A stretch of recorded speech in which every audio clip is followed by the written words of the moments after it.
Some of odd places ఏంటవి? Sum of odd places ఏమన్నాయి? Odd ఏమన్నాయి? 8 ప్లస్ 3. 8 ప్లస్ 3 ఈక్వల్ టు ఎంత? 11. Sum of even places. Sum of even places. Even places ఏమున్నాయి?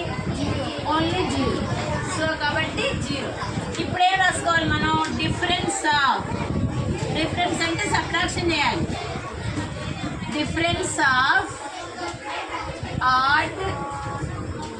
Odd places